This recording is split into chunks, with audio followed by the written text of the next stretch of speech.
As the sun approached the meridian that day, it became insufferably warm. Its hot rays scorched the ground.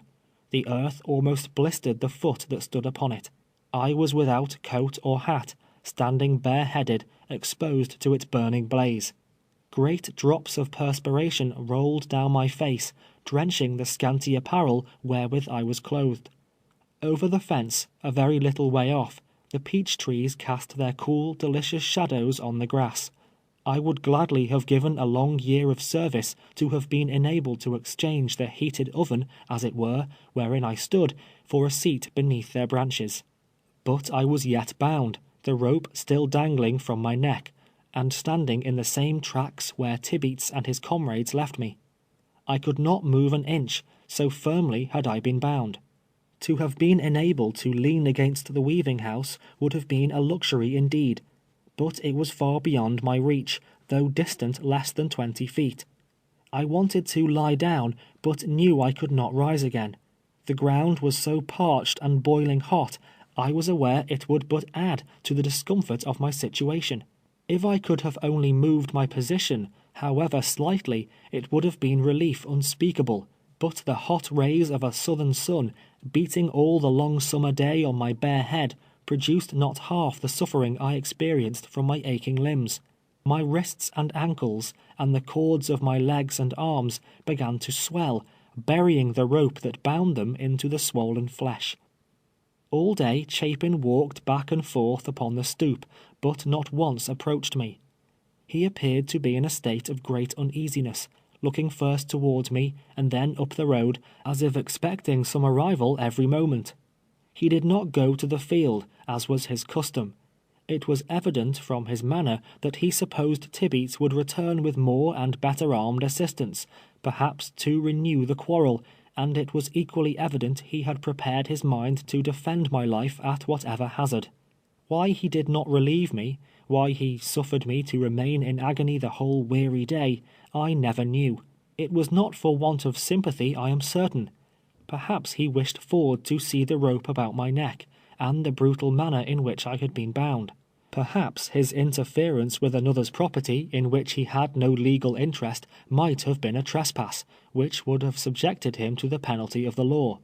Why Tibeats was all day absent was another mystery I never could divine. He knew well enough that Chapin would not harm him unless he persisted in his design against me. Lawson told me afterwards that, as he passed the plantation of John David Cheney, he saw the three, and that they turned and looked after him as he flew by. I think his supposition was that Lawson had been sent out by Overseer Chapin to arouse the neighboring planters, and to call on them to come to his assistance. He, therefore, undoubtedly acted on the principle that discretion is the better part of valor, and kept away. But whatever motive may have governed the cowardly and malignant tyrant, it is of no importance. There I still stood in the noontide sun, groaning with pain. From long before daylight I had not eaten a morsel. I was growing faint from pain, and thirst, and hunger.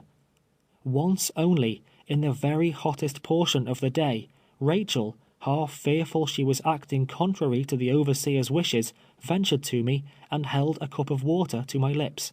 The humble creature never knew, nor could she comprehend if she had heard them, the blessings I invoked upon her for that balmy draught.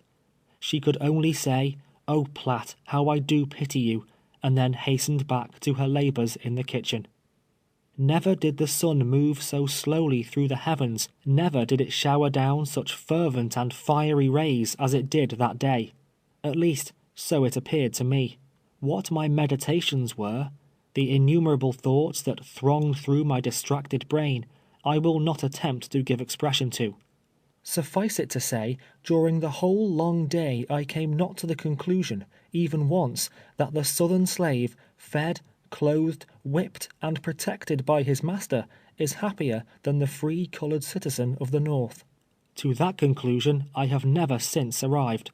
There are many, however, even in the Northern States, benevolent and well-disposed men, who will pronounce my opinion erroneous, and gravely proceed to substantiate the assertion with an argument. Alas, they have never drunk, as I have, from the bitter cup of slavery. Just at sunset, my heart leaped with unbounded joy as Ford came riding into the yard, his horse covered with foam. Chapin met him at the door, and after conversing a short time, he walked directly to me. "Poor Piatt, you are in a bad state," was the only expression that escaped his lips. "Thank God," said I, "thank God, Master Ford, that you have come at last." Drawing a knife from his pocket, he indignantly cut the cord from my wrists, arms, and ankles, and slipped the noose from my neck. I attempted to walk, but staggered like a drunken man, and fell partially to the ground. Ford returned immediately to the house, leaving me alone again. As he reached the piazza, Tibeats and his two friends rode up. A long dialogue followed. I could hear the sound of their voices, the mild tones of Ford mingling with the angry accents of Tibeats, but was unable to distinguish what was said. Finally the three departed again, apparently not well pleased. I endeavored to raise the hammer, thinking to show Ford how willing I was to work, by proceeding with my labors on the weaving house, but it fell from my nerveless hand. At dark I crawled into the cabin and laid down. I was in great misery, all sore and swollen, the slightest movement producing excruciating suffering. Soon the hands came in from the field. Rachel, when she went after Lawson, had told them what had happened. Eliza and Mary broiled me a piece of bacon, but my appetite was gone. They then scorched some cornmeal and made coffee. It was all that I could take. Eliza consoled me and was very kind.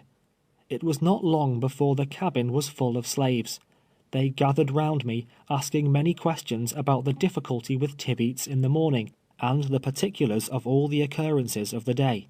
Then Rachel came in, and in her simple language repeated it over again, dwelling emphatically on the kick that sent Tibeats rolling over on the ground, whereupon there was a general titter throughout the crowd. Then she described how Chapin walked out with his pistols and rescued me, and how Master Ford cut the ropes with his knife, just as if he was mad.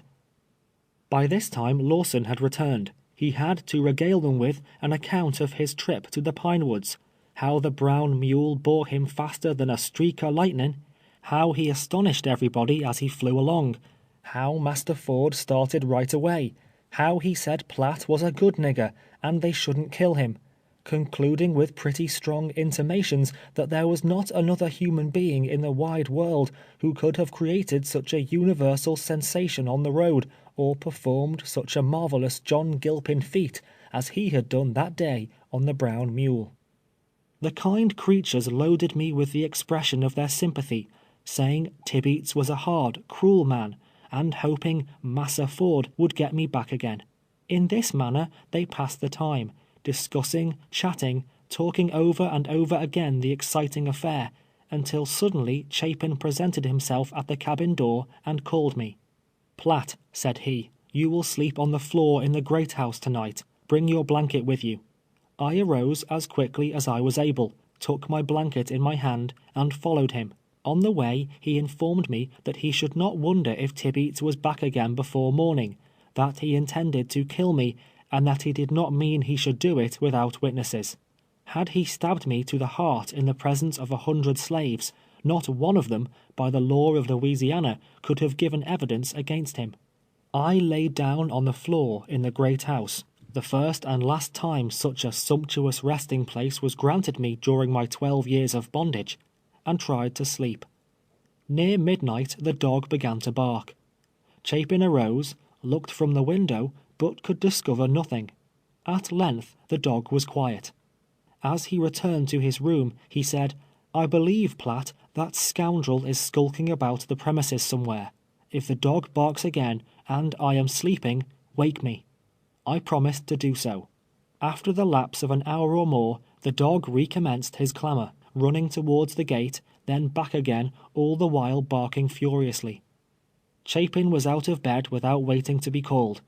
On this occasion he stepped forth upon the piazza, and remained standing there a considerable length of time. Nothing, however, was to be seen, and the dog returned to his kennel. We were not disturbed again during the night. The excessive pain that I had suffered, and the dread of some impending danger prevented any rest whatever. Whether or not Tibeats did actually return to the plantation that night, seeking an opportunity to wreak his vengeance upon me, is a secret known only to himself, perhaps. I thought then, however, and have the strong impression still, that he was there. At all events, he had the disposition of an assassin, cowering before a brave man's words, but ready to strike his helpless or unsuspecting victim in the back, as I had reason afterwards to know. At daylight in the morning, I arose, sore and weary, having rested little. Nevertheless, after partaking breakfast, which Mary and Eliza had prepared for me in the cabin, I proceeded to the weaving house and commenced the labors of another day. It was Chapin's practice, as it is the practice of overseers generally, immediately on rising, to bestride his horse, always saddled and bridled and ready for him, the particular business of some slave, and ride into the field. This morning, on the contrary, he came to the weaving house, asking if I had seen anything of Tibeats yet. Replying in the negative, he remarked there was something not right about the fellow. There was bad blood in him, that I must keep a sharp watch of him, or he would do me wrong some day when I least expected it. While he was yet speaking, Tibeats rode in, hitched his horse, and entered the house. I had little fear of him while Ford and Chapin were at hand, but they could not be near me always. Oh, how heavily the weight of slavery pressed upon me then. I must toil day after day, endure abuse and taunts and scoffs, sleep on the hard ground, live on the coarsest fare, and not only this, but live the slave of a blood-seeking wretch, of whom I must stand henceforth in continued fear and dread. Why had I not died in my young years, before God had given me children to love and live for? What unhappiness and suffering and sorrow it would have prevented! I sighed for liberty, but the bondsman's chain was round me and could not be shaken off. I could only gaze wistfully towards the north, and think of the thousands of miles that stretched between me and the soil of freedom, over which a black freeman may not pass. Tibeats, in the course of half an hour, walked over to the weaving house, looked at me sharply, then returned without saying anything. Most of the forenoon he sat on the piazza, reading a newspaper and conversing with Ford. After dinner, the latter left for the pine woods, and it was indeed with regret that I beheld him depart from the plantation. Once more during the day, Tibeats came to me, gave me some order, and returned. During the week the weaving house was completed, Tibeats in the meantime making no allusion whatever to the difficulty, when I was informed he had hired me to Peter Tanner to work under another carpenter by the name of Myers. This announcement was received with gratification, as any place was desirable that would relieve me of his hateful presence. Peter Tanner, as the reader has already been informed, lived on the opposite shore, and was the brother of Mistress Ford. He is one of the most extensive planters on Bayou Boeuf, and owns a large number of slaves. Over I went to Tanner's, joyfully enough. He had heard of my late difficulties. In fact, I ascertained the flogging of Tibeats was soon blazoned far and wide. This affair, together with my rafting experiment, had rendered me somewhat notorious. More than once I heard it said that Platt Ford, now Platt Tibeats, a slave's name changes with his change of master, was a devil of a nigger. But I was destined to make a still further noise, as will presently be seen, throughout the little world of Bayou Boeuf. Peter Tanner endeavored to impress upon me the idea that he was quite severe, though I could perceive there was a vein of good humor in the old fellow after all. "You're the nigger," he said to me on my arrival. "You're the nigger that flogged your master, eh? You're the nigger that kicks, and holds Carpenter Tibeats by the legs, and wallops him, are you? I'd like to see you hold me by the leg, I should. You're a portent character. You're a great nigger, very remarkable nigger, ain't you? I'd lash you. I'd take the tantrums out of you. Jest take hold of my leg, if you please. None of your pranks here, my boy, remember that. Now go to work, you kicking rascal," concluded Peter Tanner, unable to suppress a half-comical grin at his own wit and sarcasm. After listening to this salutation, I was taken charge of by Myers and labored under his direction for a month to his and my own satisfaction. Like William Ford, his brother-in-law, Tanner was in the habit of reading the Bible to his slaves on the Sabbath, but in a somewhat different spirit. He was an impressive commentator on the New Testament. The first Sunday after my coming to the plantation, he called them together and began to read the 12th chapter of Luke. When he came to the 47th verse, he looked deliberately around him and continued, "And that servant which knew his Lord's will—" Here he paused, looking around more deliberately than before, and again proceeded, "which knew his Lord's will, and prepared not himself." Here was another pause. "Prepared not himself, neither did according to his will, shall be beaten with many stripes." "D'ye hear that?" demanded Peter emphatically.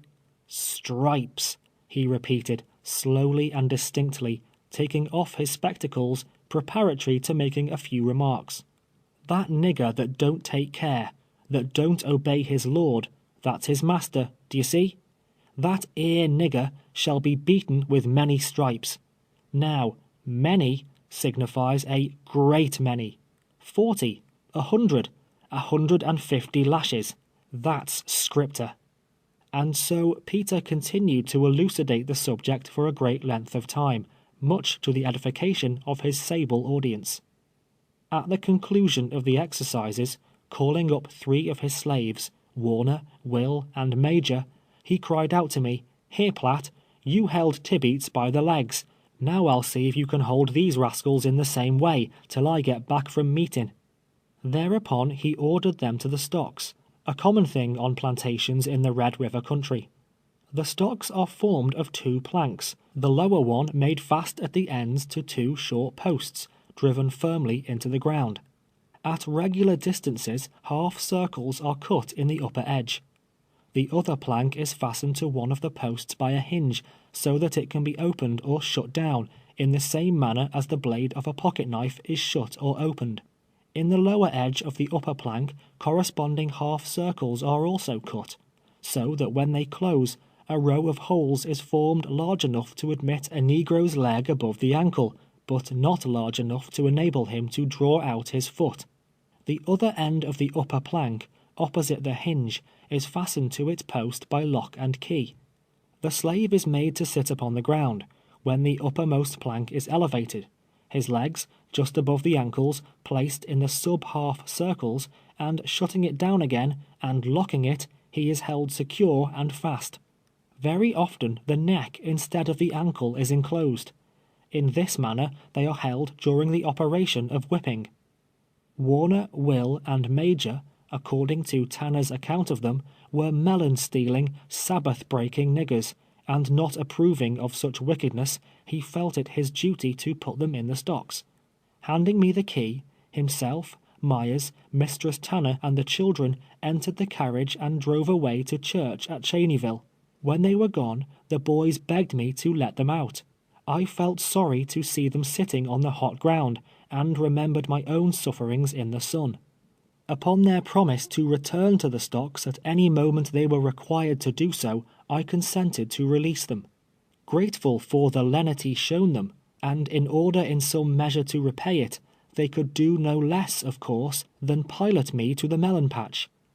Shortly before Tanner's return, they were in the stocks again. Finally he drove up, and looking at the boys, said, with a chuckle, "Aha! You haven't been strolling about much today, anyway. I'll teach you what's what. I'll tire you of eating watermelons on the Lord's day, ye Sabbath-breaking niggers." Peter Tanner prided himself upon his strict religious observances. He was a deacon in the church. But I have now reached a point in the progress of my narrative when it becomes necessary to turn away from these light descriptions to the more grave and weighty matter of the second battle with Master Tibeats, and the flight through the great Pacoudry swamp. End of chapter 9.